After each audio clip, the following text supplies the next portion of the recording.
দেশের এবং প্রবাসের ভাই বোনদের প্রতি সালাম। আসসালামু আলাইকুম।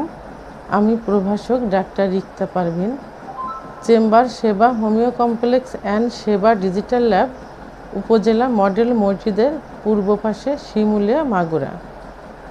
আজকে আমার আলোচনার টপিকস পুরুষের ন্যায় মহিলাদেরও বীর্যপাত হয়। অনেকের ধারণা এবং অনেকেই জানে যে মহিলাদের বীর্যপাত হয় না, শুধু পুরুষদের বীর্যপাত হয়। এটা প্রমাণ করার জন্য বিভিন্ন পত্রিকা, ম্যাগাজিন এবং সর্বশেষ গুগলে সার্চ দিলে বোঝা যায় যে মেয়েদেরও বীর্যপাত হয়, তবে পুরুষের মতো না, কারণ পুরুষের বীর্যপাত হয় যৌন মিলনের শেষের দিকে, আর মহিলাদের বীর্যপাত হয় যৌন মিলন চলাকালীন সময়। সব পুরুষেরাই মহিলাদের বীর্যপাত ঘটাতে পারে না, কারণ অধিকাংশ পুরুষেরই বীর্যপাত খুব দ্রুত হয়ে যায়। আর মহিলাদের বীর্যপাত ঘটাতে হলে দীর্ঘ সময় সহবাসে লিপ্ত থাকতে হয়। দীর্ঘ সময় সহবাসে লিপ্ত থাকার কারণে মাল্টিপল অর্গাজম মিনিং কয়েকবার অর্গাজম হয়ে যায় এবং মাল্টি স্টিমুলেশন ব্যবহৃত হয়।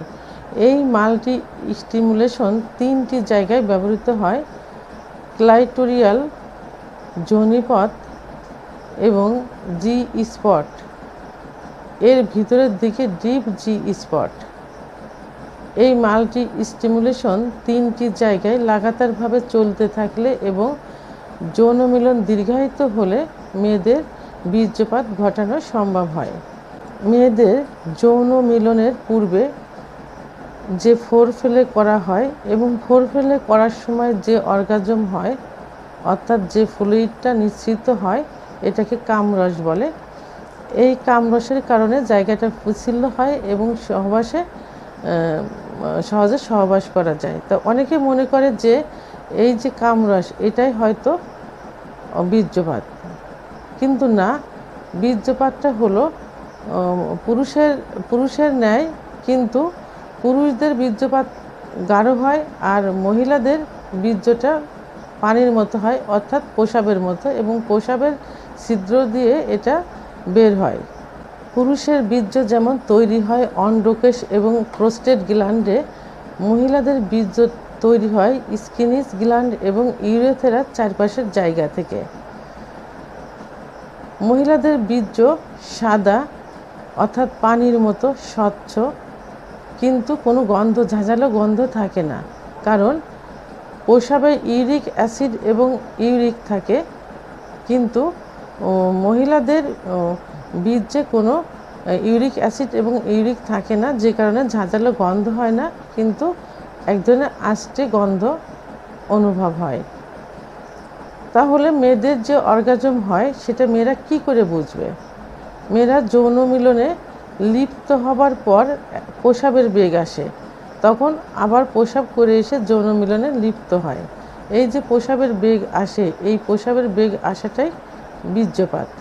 এই প্রমাণের জন্য কি করতে হবে? সহবাসের পূর্বে প্রসাব করে আসতে হবে এবং আবার সহবাসে লিপ্ত হতে হবে। এই সহবাসে লিপ্ত হবার পর তখন প্রসাবের বেগ আসে এবং প্রসাব হয়ে যায়। যে প্রসাবটা হয়ে যায়, এটাই বীর্যপাত। যৌন মিলনে যাবার পর মেয়েদের কখনো প্রসাবের বেগ আসে না, কিন্তু এই যে বেগ আসছে, এইটাই হলো মেয়েদের বীর্যপাত।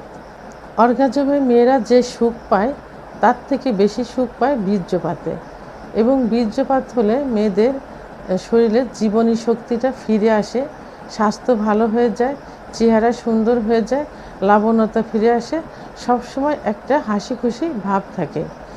আর পুরুষেরা যদি মেয়েদের অর্গাজম বীর্যপাত ঘটাতে পারে, তাহলে তারাও সুখ অনুভব করে এবং তাদের আত্মবিশ্বাস ফিরে আসে, মেয়েদের প্রতি, পার্টনারের প্রতি, স্ত্রীর প্রতি আকর্ষণ ফিরে আসে এবং বারবার তাদেরকে কাছে পাওয়ার জন্য চেষ্টা করে। তাহলে অর্গাজমের থেকে বীর্যপাত সবথেকে সুখের, এবং বীর্যপাতের স্বাদ সবাই গ্রহণ করতে পারে না।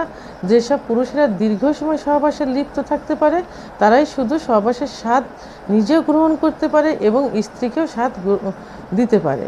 তো বন্ধুরা, আমার ভিডিওটি সম্পর্কে যদি কোনো মতামত থেকে থাকে অবশ্যই কমেন্টসের মাধ্যমে জানাবেন। আর ভিডিওটি ভালো লাগলে লাইক, কমেন্ট, সাবস্ক্রাইব করে আমার সঙ্গে থাকুন। আল্লাহ হাফেজ।